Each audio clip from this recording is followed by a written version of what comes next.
कांग्रेस महासचिव प्रियंका गांधी जी का छत्तीसगढ़ में आगमन हो रहा है। मैं उनका बहुत स्वागत करता हूं और साथ ही साथ मेरे मन में कुछ प्रश्न हैं, मैं उनका उत्तर उनसे जानना चाहता हूं। माननीय प्रियंका जी, आपकी अनुशंसा पर छत्तीसगढ़ समाज कल्याण विभाग में एक नियुक्ति करवाई गई थी, जो नियुक्ति भूपेश बघेल ने कल्पना प्रशांत सिंह की थी। यह कल्पना प्रशांत सिंह, जो कि उत्तर प्रदेश की रहने वाली महिला थी, इनके ऊपर और इनके पति के ऊपर उत्तर प्रदेश में कई संगीन आरोप, गंभीर अपराध दर्ज हैं। उसके बावजूद आपने इनकी क्यों अनुशंसा की कि छत्तीसगढ़ समाज कल्याण विभाग में इनकी नियुक्ति की गई?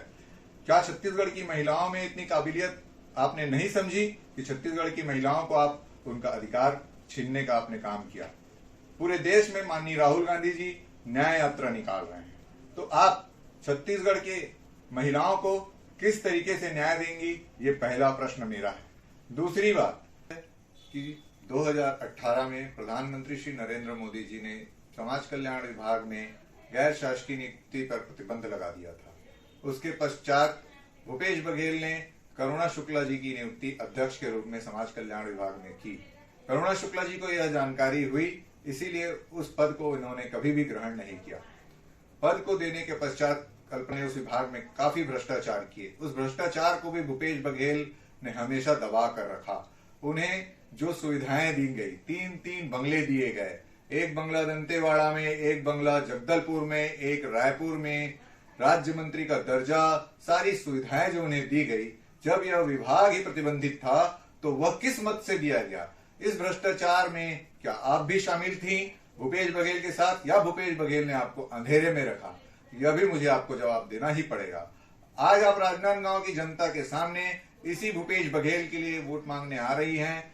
क्या राजनांदगांव की जनता आपके ऊपर विश्वास करे, जो आपने पहले ही छत्तीसगढ़ की महिलाओं के साथ जो अत्याचार किया है, इस प्रकार की नियुक्ति करा के, इस प्रकार की आपराधिक महिलाएं जो जिनके ऊपर उत्तर प्रदेश में अलग मामले दर्ज हैं और कई भी मामले अन्य राज्यों में दर्ज हैं, ऐसी महिलाओं की आपने नियुक्ति करवाई, तो क्या आप राजनांदगांव की जनता के साथ, राजनांदगांव की महिलाओं के साथ में न्याय करेंगी? माननीय राहुल गांधी जी पूरे देश में जो न्याय यात्रा निकाल रहे हैं, उस समय कांग्रेस के राष्ट्रीय अध्यक्ष हुआ करते थे, मैंने उन्हें अवगत भी कराया था। एक पत्र मैंने आपको भी प्रेषित किया था।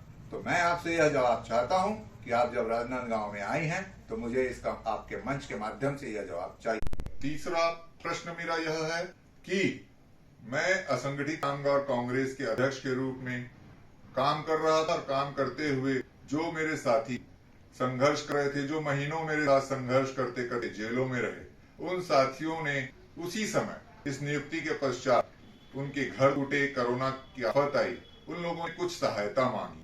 आपके पास वह पत्र प्रेषित किया गया, मुख्यमंत्री के पास भी पत्र प्रेषित किया, कांग्रेस अध्यक्ष के पास भी पत्र प्रेषित किया गया। कांग्रेस के प्रभारी महामंत्री चंद्रशेखर शुक्ला जी ने इसके पहल करते हुए मुख्यमंत्री को एक पत्र लिखा और मैं साथ जाकर के उनके लिए स्वेच्छा अनुदान मांगा, उनके लिए सहायता मांगी।